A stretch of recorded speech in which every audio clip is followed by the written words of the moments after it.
도와주시고 말씀 방해하는 자가 없게 도와주시고 하나님이여 주의 종의 생각과 입술을 지켜주셔서 귀한 말씀 전할 수 있도록 도와주시고 마친 시간까지 은혜로 이 예배를 인도하여 주시옵소서. 예수님의 이름으로 기도드리옵나이다. 아멘. 추수감사절 하나님께서 갈무리를 씌워놓고 45주년 동안 감사 예배를 드리게 해주신 걸 하나님께 먼저 감사를 드립니다.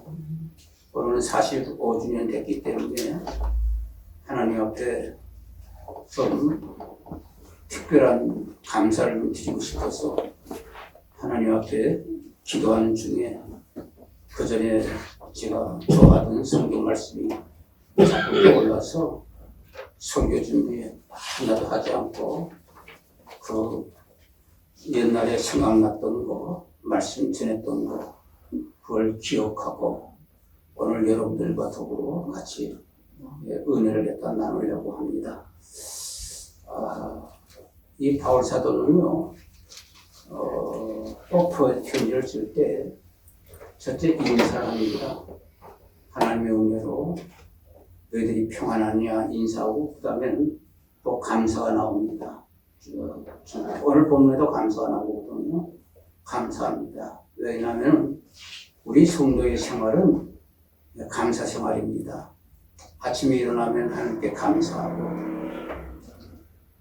친구 집에 가서 친구 만나면 머리 먼저 숙이고 주여 감사합니다. 친구 만나서 감사합니다. 카레밥 세끼 먹을 때마다 하나님께 주신 음식 감사합니다. 감사합니다. 그 저녁 때 들어와서는 오늘 한 날 갖다가 은혜 가운데 살게 해주신 거 감사하고 밤에 잘 때는 오늘 한 날을 하나님의 은혜 안이었으면 오늘 한 날을 내가 이렇게 은혜 가운데 살 수 있었겠습니까 하면서 이렇게 기도를 합니다. 그래서 성도의 생활이라는 것은 하루가 감사로 시작해서 감사로 마치는 것이 이 성도의 생활입니다. 오늘 이 추수감사절에는요, 보통 1년 농사된 거 하나님께 감사하고 장사하는 사람은 장사를 된 거 감사하고 가정에 형통한 일이 생기면 이제 가정에 좋은 경사났던 것을 생각해서 한 1년 동안 하나님 지켜주신 것 진심으로 감사합니다. 이런 뜻으로서 추수감사를 지킵니다. 그래서 그 안에 농사진 것들을 여기다 내놓고 호박을 비롯해가지고 참외, 한국에서 나오는 좋은 과일을 다 쫙 싸놓고 지금도 교회마다 다 예배를 드리고 있습니다. 우리 교회는 하나도 없네요. 오늘 하나도 없어요.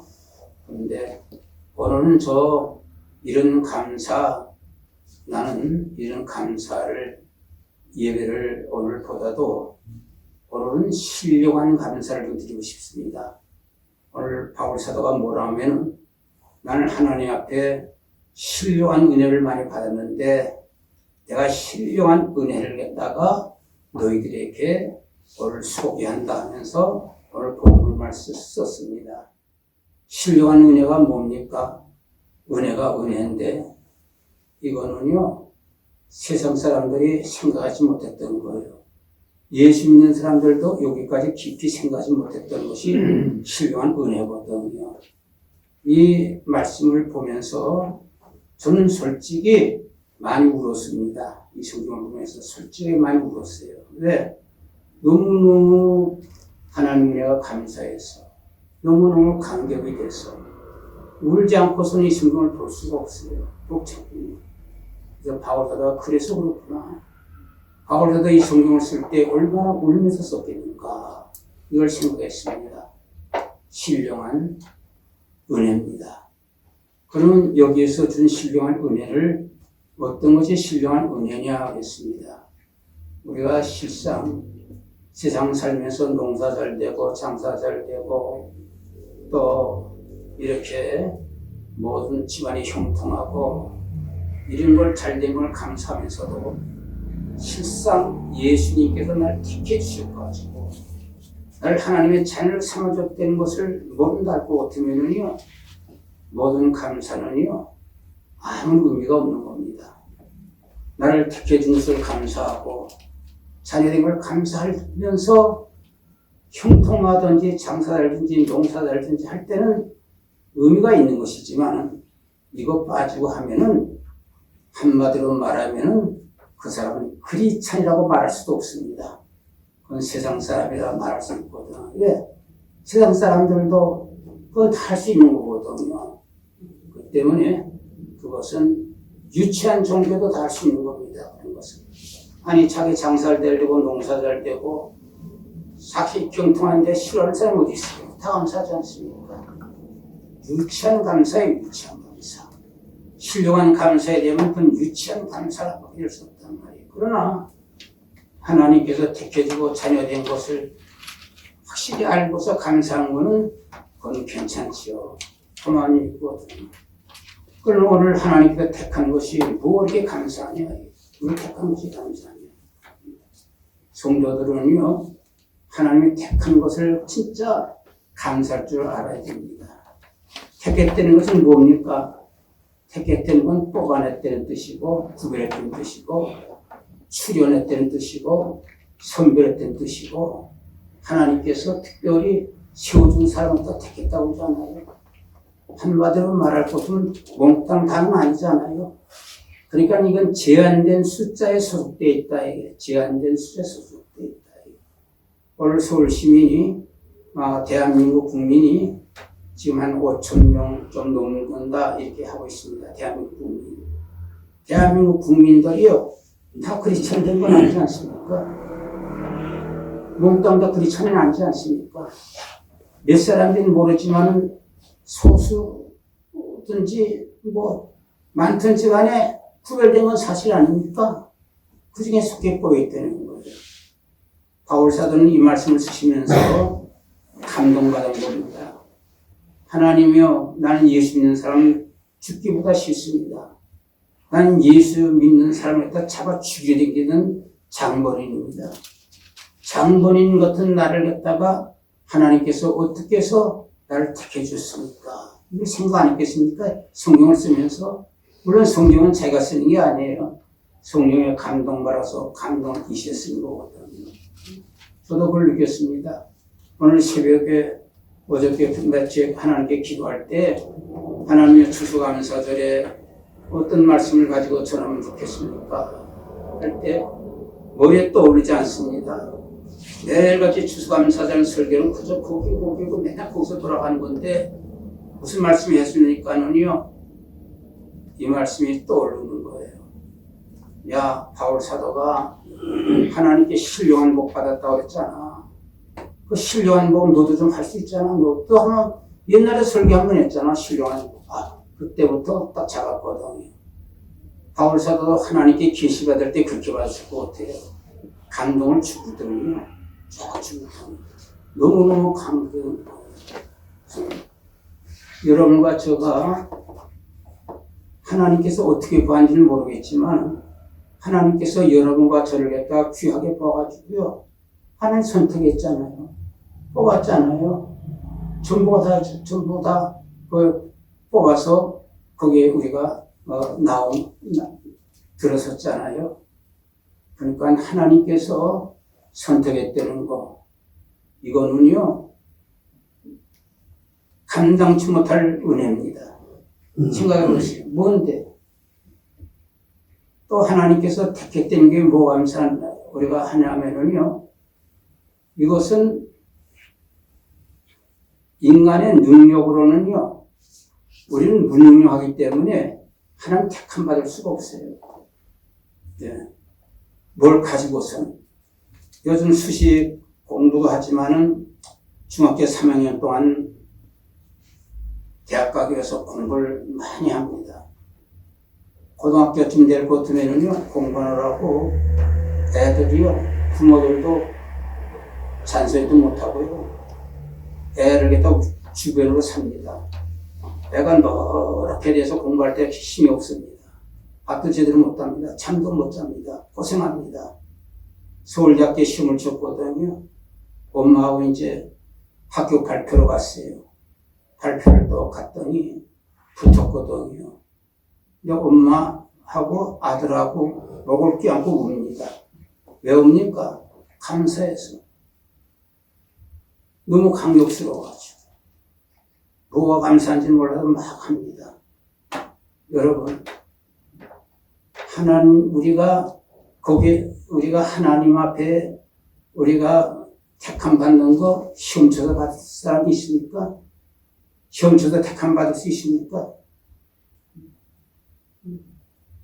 거기 있는 사람들도 서울대학은 붙어줄지 몰라도 그 사람들 가운데 한 사람이라도 시험 받아서 택함 받고 시험 받아서 구원받은 사람이 있습니까?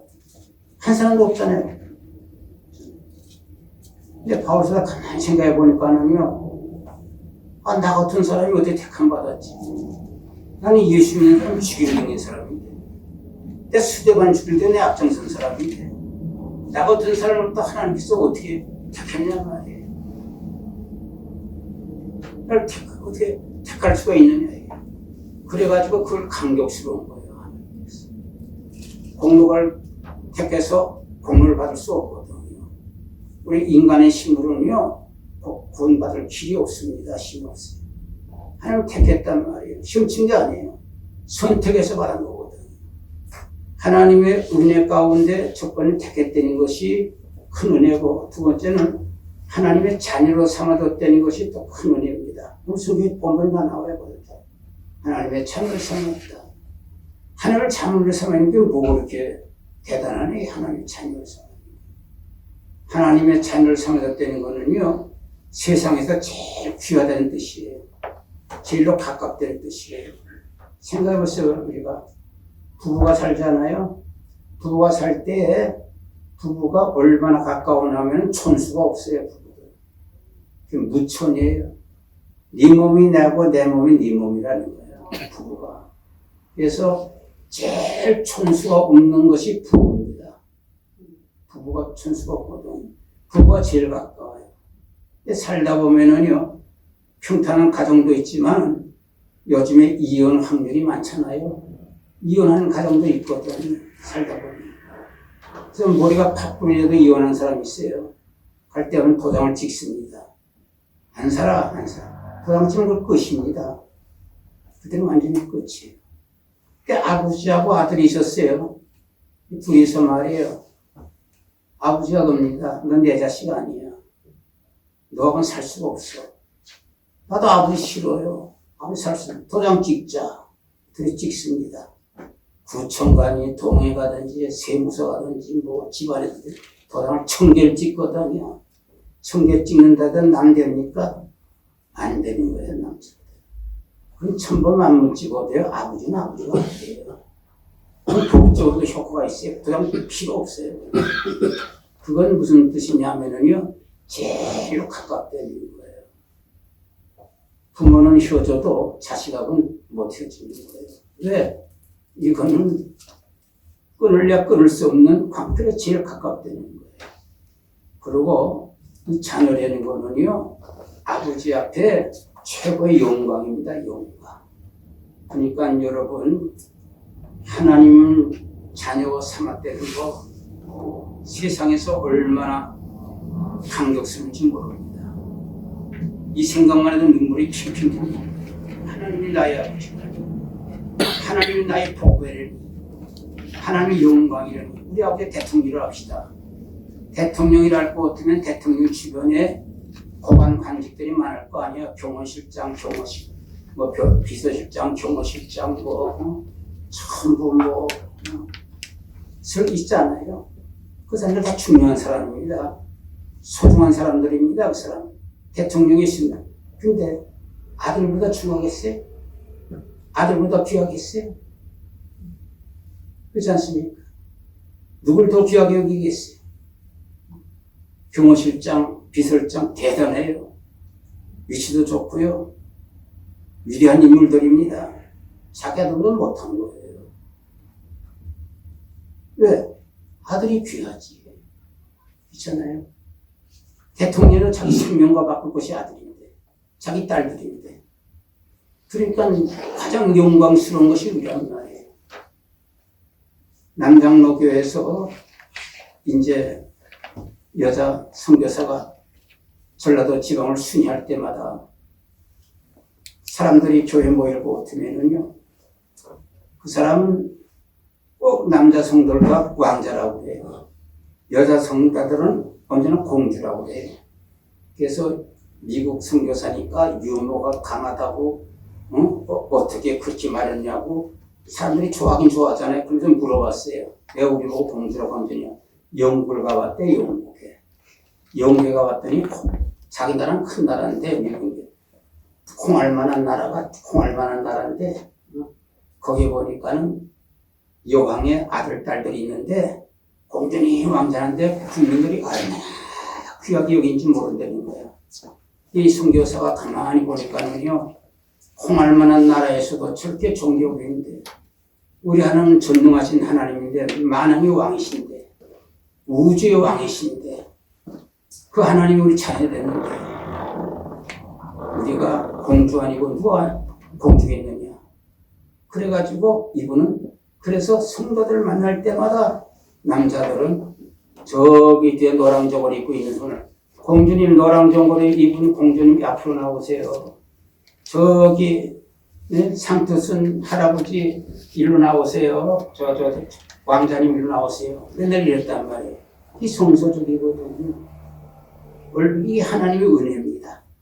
하나님의 은혜를 신입을 하고 어쩌면은요, 하나님의 은혜는 두 가지로 우리가 줬는데, 하나님을 택기 때는 거고, 하나는 우리들에게 영광이 되는 거예요. 최고의 영광, 하나님 앞에 참 귀하고 이런 은혜를 주셨습니다. 그리고 7절 이하에 볼 것 같으면, 오늘 14절까지 많이 성경드렸는데 7절에 볼 것 같으면 예수 그리스도가 우리를 갖다가 죄에서 구원하시기 위해서 자신이 피를 흘려서 구원했다, 이런 말씀이 나옵니다. 여기 성경에 이렇게 나오거든요. 그러니까 첫째는 성부 하나님의 우리 주신 은혜고, 두 번째는 성자 예수님이 우리 주신 은혜가 뭐냐? 피를 주고 죽음에서 샀다는 거예요. 피값을 샀다는 거예요. 이게 뭐 이렇게 은혜스러운 거냐, 이게. 이거 우리 성도들이 이것부터 알고 믿음 생활을 해야 돼요. 이것부터 믿음 생활 시작을 해야 돼요. 여기에 얼마나 귀중한 것이 있는지 말할 수가 없거든요. 우리를 성경에 보니까 피 흘려서 죄 가운데서 우리를 구원했다고 하거든요. 죄라는 문제가 있거든요. 근데 오늘날에는요, 사람들이 죄라는 말 싫어해요.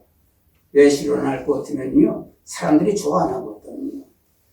연세에 손남동 교수가 있었는데, 유학 시절에 미국에 갔더니 한 2년 동안 공부했대요. 그래서 교회에 매일 나갔을 거 아닙니까? 근데 일본 선교사가 와서 한 번 설교할 때 죄에 대해서 책망하는 거 한 번 설교 들었고요. 2년 동안에 한 번도 미국 목사들한테 죄라는 말 들어보지를 못했다는 거야. 왜? 죄라는 말 싫어한다는 거야. 거기서 자기 말아서. 좋은 말도 많은데 왜 죄 같은 거 따지냐. 근데 이 죄라는 것을 생각 안 한다고 없어지는 겁니까? 말 안 한다고 해서 죄가 사라지는 겁니까? 말 안 해도 죄는 있는 거예요. 근데 기독교에서 죄를 안 다루면은요, 기독교 무슨 기독교입니까? 죄 없으면은요, 죄 문제를 해결하지 못하면은요, 예수님 세상에 오는 것도 필요 없는 거고, 십자가 달려 돌아오는 것도 필요 없는 거고, 오늘 우리가 예수 믿는 것도 필요 없는 거고, 기독교도 필요 없는 거예요. 죄 문제를 갖다 다루지 않으면, 알지 못하면, 그 죄를 갖다가 인정을 하고, 죄를 다룰 때에, 그때에 우리가 하나님의 믿음 속에 들어갈 수 있는 거예요. 회개하면 천국 간다고 그러잖아요. 근데 왜 그러냐면, 죄를 지으면 죽음이 오거든요. 죽으면 이제 해결하면 안 되잖아요. 로마서 6장 23절, 5장 23절에 6장 23절을 맞을 겁니다. 6장 23절은 우리는 죄로 말며 죽음에 들어갈 수밖에 없다. 너희는 죄 때문에 너희 죽으리라. 죄 가운데 죽으리라 그랬거든. 로마서 3장 10절에 뭐라고 말하십니까? 이 세상에 의인이 없느니 하나도 없다고 그랬거든. 의인이 한 명만 있으면은 나도 혹시 들지 않았을까 한 명 중에 로또가 없단 말이에요. 로마서 1장 32절에 볼 것 같으면 틀림없습니다. 지금 늦게 말해서 그렇지. 32절에 볼 것 같으면요. 너희는 사형에 해당된 자들이다. 다 죽었거든요. 죄는 죽을 수밖에 없는 거예요. 여러분 죽으면서 살려준 거에 보통 은혜입니까? 강에 콜록콜록 하다가 난 것도 감사한데 여러분 악질 암에 걸려가지고 완전히 생살 가늠하다가 살려준데 여러분 감사하지 않습니까? 콜록콜록은 감자란다. 감기에서 병과 악질로 죽으면서 병과 다르지 않습니까? 똑같지는 않지 않습니까? 죽으면 살려주는데. 그러니까 예수님께서 죄 가운데서 우리를 구원했다는 것은 죽음 가운데 살려줬다는 거예요. 죽음 가운데서. 영원히 죽음 가운데서. 우리를 영원히 죽음 가운데 살려줬거든. 남이 못한 걸 살려줬다는 말이에요. 그 예수님 보혈로 살려주신 거예요. 근데 이 보혈에 살려주신 은혜인데 이걸 주님께서 해주셨으니까 주님께서 우리를 감사해야 되고요. 또 이거는 인간으로 이건 불능한 일입니다. 인간으로는 도저히 이것을 감당치 못할 일입니다. 구원받는데 여러분 인간으로는 구원받을 길이 없어요. 여러분 암만 그래서 불교 같은 거 있지 않습니까? 불교 같은데.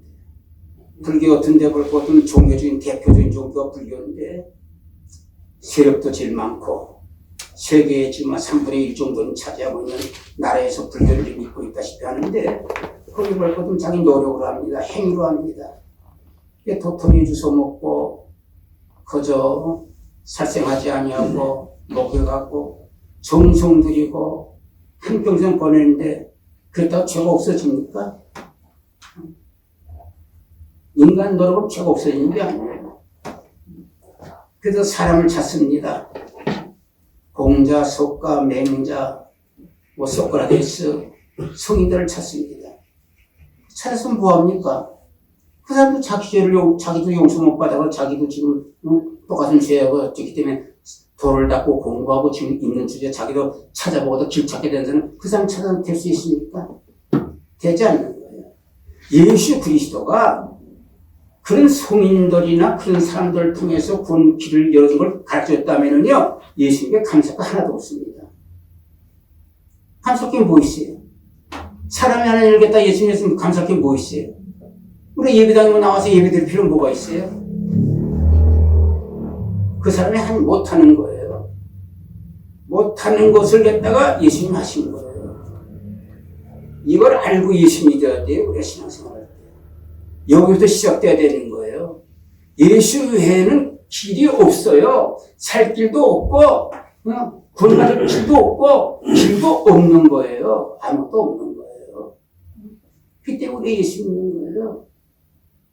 그 죄를 갖다가 해결해서 예수님 죽으셨어요. 십자에서 죽음을 내놨단 말이에요. 죽음을 내놨단 말이에요. 그래서 죄를 갖다가 씻었기 때문에 구원받은 거예요. 우리가. 그러니 그 은혜가 얼마나 큰지 말할 수 없거든요.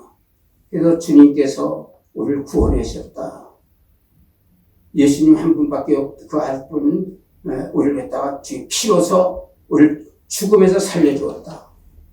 그래서 우리가 예수를 믿는 거예요. 예수님 찬양하는 거예요. 예수님 가는 사람이 못할 일을 주님이 하셨다. 두 번째 되거든요. 첫째 예수님 두 번째 하신 우리가 주신 은혜인데 비밀을 너에게 줬다고 해서 오늘 비밀. 이 비밀이 뭡니까? 복음의 비밀. 예수님 복음의 비밀이 열쇠예요. 모든 것은 예수 그리스도를 통해서만이 하나님을 갈 수 있고 모든 기독교의 비밀 총체가 비밀의 열쇠가 예수님이란 말이에요. 그걸 갖다 바울서가 깨달은 거예요. 이런 비밀이라는 것은 광고가 아닙니다. 공개된 게 아닙니다. 비밀이라는 것은요 이것을 누구한테 얘기할 때 그때부터 퍼지지 그전에는 비밀된 겁니다. 말하지 않는 거예요. 내가 이제 우리 부목사한테 이리 와봐. 내 비밀 말해줄게. 그러면 뭐 이상한 얘기 날 것 같아서 이제 따라오거든. 그러면 말이야. 부목사, 얘 밥 먹으면 배불러. 그러면 그거 왜 알아요? 밥 먹는데 배가 불렀어요. 이건 공개된 기정사실거든요. 그런데 바울 사도가 하나님께 계시받기 전까지는요, 이게 비밀이었던 거예요. 그밖에 아닌 거예요. 이게 어딨냐면 에베소 3장 1절과 6절에 보고 보면 그리스도의 비밀이 나오는데 예수 그리스도시니라. 이걸 계시를 받았거든요, 하나님 앞에. 그때 공개를 한 거예요. 이걸 그때 공개 안 해서 지금도 이게 공개가 안 되는 거예요. 그래서 우리 복음서만 가지고 예수 믿긴 힘들어요. 서신도 같이 봐야 이해가 되지. 그렇지 않으면 예수님 사적 복음만 갖고는 복음이 안 돼요. 안 된다면 좀 이상하지만 이해하기가 힘들어요. 이런 말씀 비밀이었거든요. 그건 뭐냐면 할례 받고 그 당시에는 유태인만 구원받는 줄 알았어요. 이방인도 불소식인 줄 알았어요. 구원이 없는 줄 알았어요. 계시를 받았어요. 뭐냐? 예수를 믿고 어쩌면은 이방인이나 저 할례받은 유태 민족이나 남녀노소 불문하고 전부 구원에 이른다 그랬어요. 죄를 부른다 그랬어요. 이게 보여진 거예요. 그렇지 말아요. 지금 바울사가 얘기했기 때문에 우리가 아는 것이지 얘기하는 지금도 모르는 거예요, 이게. 이리와 비밀을 내릴게. 지금 모르는 사람은 치고도 영하면 예수 믿으면 천당 가요. 비밀이 그 비밀이라고 해요. 그걸 알려주고 믿으면 구원받는단 말이에요. 이걸 누가 가르쳐 줬냐? 예수님께서 가르쳐 주신 거거든요. 이게 얼마나 큰 비밀의 열쇠입니다. 있잖아요.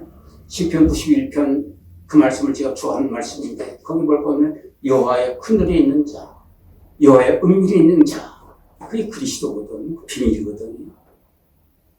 있는 자는 하나님께 보호를 받을 수 있느니라. 하나님 보호. 예수님 십자가로 구원시키느니라. 그랬거든요. 비밀이었다. 그 다음에 세 번째는요, 예수님이 어떤 분은 우리가 기업을 줬다고 했어요. 기업이라는 말은 무슨 말이냐 알고 보면은 내가 하나님께 속했다는 뜻이고 하늘나라가 내 것이라는 뜻도 있어요. 그러니까 하늘나라 기업, 아버지 기업방이 아버지가 다 받는다는 뜻이거든요. 그 아버지께 내 거가 되고 내 거에 아버지가 되고 그 식이에요. 하늘나라 내 거 된다는 거예요. 제가 목회하는 과정 속에 전라도에서 어떤 집사님이 한번 우리 교회 좀 당겼어요. 제가 목회 여기만 한 게 아니라 딴 데 좀 했거든요. 조금 당했는데 한 번은 팔각정에 올라갔다 그래. 남산 팔각정에 올라갔다 그랬어요. 그래서 존경하셨네요. 예, 그랬거든요. 교회 오니까. 그때 교회가 조그마니까 집사님들도 와서 그냥 낮에도 그냥 직장 놈들로 와가지고 얘기도 하고 이럴 때인데 존경했네니까. 그래서 시큰 울다 내려왔어요. 팔각정 올라서 시큰 울다 내려가요. 은혜 받으셨군요. 기도하셨습니까? 왜요? 울었던 게 왜요? 예수님은 예루살렘에 감난산에 올라서 예루살렘을 바라보고 얼마쯤 멸망할 것을 생각하고 예루살렘아 예루살렘아 암탈기 평안을 못 얻은 뭐할때 너희들이 이렇게 하느냐 하면서 예수님이 예루살렘을 향해서 울었는데 집사님도 울고 내려오셨습니까? 은혜 많이 받으셨냐 그랬더니 집사님 한 말이면 그게 아니고요. 부끄러워서 죽겠어요. 서울에요. 집이 많아요. 심한데 내 집은 한 칸도 없어요. 집 이런 게 없어요. 그래서 내가 왜 이렇게 살았나고 시큰 울다니까 사람들이 쳐다봐서 부끄러워서 혼났다고 그래요. 그래서 그 얘기 듣고서 제가 이런 말 했습니다. 서로 하지 마세요. 황금보석 꾸민 집이요. 문패 있는데요. 그 집은 무슨 집인 줄 알아? 표고, 황보석, 녹보석, 거긴 청호, 거기는 다이아몬드, 세상 정보로 써서 참 좋은 집을 줬는데요. 집사님의 문표가 다 달려있어요. 그게 어디 그게 있어요? 성경에 동서남북 다 있지. 그래서 오늘 성경 가르쳤어요. 11절을 듣는 봐라. 하늘나라 기업을 줬다 그랬잖아. 걱정하지 마라. 세상 집이라는 것은 성경에 보면 앞으로 성경자는 다 타서 없어진다 그랬어. 이상 불로 없어지니. 옛날에 물심판이 앞으로 불 없어져. 안 없어져도 저절로 없어져. 세상에 누구는 번다는 거야. 사람 늙어서 다 없어지고 짐도 다 없어지고 다 집도 다 낡아지잖아요. 아파트 안 만져도 100년, 20년 다 호래되잖아요. 다 낡아지잖아. 세상 떠나면 다 내 거 아니야. 이 세상은 나그네고 이 세상은 하나의 여행길이야. 가는 거야. 불란서 여행 가든지 못 가든지 거기다 집 짓고 살아. 구경하잖아. 구경하면 되는 거야. 걱정하지 마라.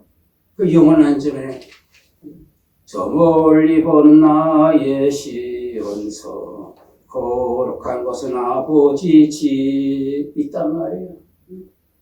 자, 아까 내가 그래서 사만터에서 그 찬송 어딨냐 옛날에 그 친구 막 불러줬어요. 기뻐해. 조금 있으면 그 집에 살 거예요. 이걸 예수님 주신 거예요. 믿으시기를 주 이름으로 축원드립니다. 세 번째는요, 성령님은 어떤 은혜를 주시냐? 우리 인쳐줬다고 하거든요. 인쳐줬다는 게 뭐냐, 성령이. 인쳐줬다는 말은 이 양천구 신정동에다 내가 집을 하나 샀어요. 계약금을 치렀어요. 잔금을 나중에 치운다는 그 뜻 아니에요, 그렇죠? 찾아간다는 뜻 아니에요? 아니, 돈이 건물에 같이 쓸데없다 할지라도 여러분, 괜히 돈 부르고 다니겠어요? 내가 집을 사겠다는 뜻이 있기 때문에 계약금을 준 거 아니에요? 그 말은 뭐냐면 이 인간이 이 세상에서 고생하고 굶고 먹지 못하고 살기 힘들지만은 우리는 성령께서 오셔가지고요. 우리의 내가 인처되는 것은 조금 있으면은 너희는 내가 데리고 갈 거야. 하늘나라 갈 거야. 하나님께서 보장한 거예요. 근데 그 하나님께서 인처고 써서 우리 같이 계약 잘못해가지고 해약되려는 그런 하나님이 아니에요. 그 성령이 딴 데 있지 않고 우리 속에 있단 말이에요. 우리 속에. 그 속에서 지금 살고 있단 말이에요. 성령님이 살고 있단 말이에요. 그분이 나를 갖다 데리고 갔다고 지금 도장 찍어놓은 거란 말이에요. 성령님이. 그 은혜가 얼마나 크게요. 그렇지? 얼마 있으면 갈 거예요. 몸단장하고 있는 거예요. 떠날 준비하고 있고. 나 죽는 날은 진짜 신혼여행 떠나는 거예요. 혼인잔치 참여하는 거예요. 주님과 더불어. 결혼식 멋지게 할 거예요. 그렇다면 우리는 구름 타고 천군천사의 둘러를 서가지고 영원한 내 집에 들어가는 거예요. 근데 이 오늘 성경 보면 3절부터 14절까지 쭉 읽으면서 뭘 느낍니까? 천사를 통해서 구원시키는 것도 감사한데, 사람을 통해서 구원시키는 것도 감사한데, 하나님께서 나타나냐, 이게. 하나님 나타나는 거 세 분이 다 나타나셔서, 3일째 나타나서, 하나님 아버지는 택해 주시고, 자녀를 삼아 주시고, 예수님 피 흘려서 죄 가운데 구원해 주시고, 우리를 구원해 주시고, 피를 주셨어요.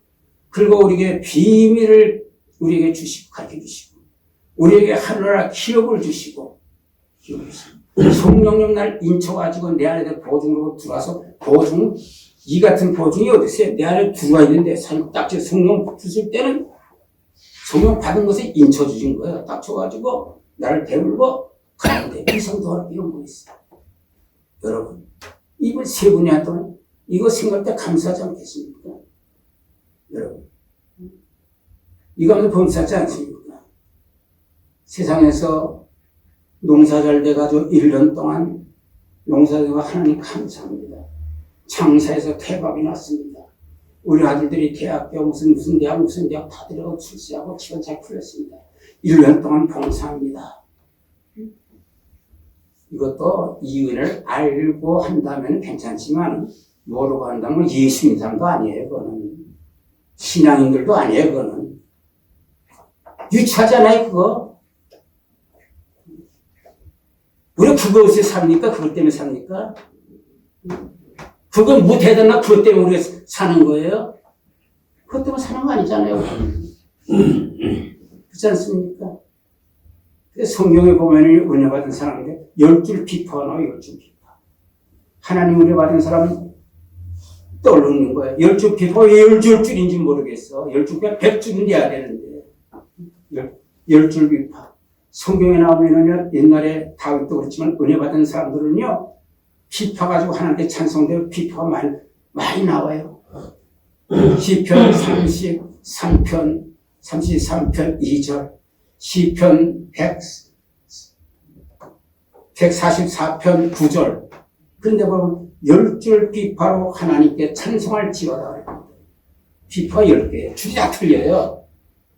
맨 아래쪽 굵은 줄이에요. 우리 예진이 지금 음악 학교라니까 알겠는데 거기는 자칭 애들 많으니까 맨 밑에 굵은 줄이거든요. 맨 가는 줄이에요. 하나님 은혜가요 너무 깊은 곳이 있어요. 죄 가운데서 나를 구원시켜 주시고 십자가에 달려 들어가시고 드릴 곳이 없어 하나님 임은 마칩니다 할 때는요 굵은 줄을 뜯는 거예요. 깊은 줄. 십자가 쪽으로 툭툭 굽는 거예요. 그건 너무 기뻐요. 안병에 살려주시고 나가도 기쁘니까는 소리를 놓치는 게 곡소리를 놓치는 거예요. 그때 너무 울리는 거예요. 그러면 또 은혜가 또 보통 물 주고 공기 주시고 하는 것들은 또 카운터를 뜯는 거예요. 운이 다 달라요.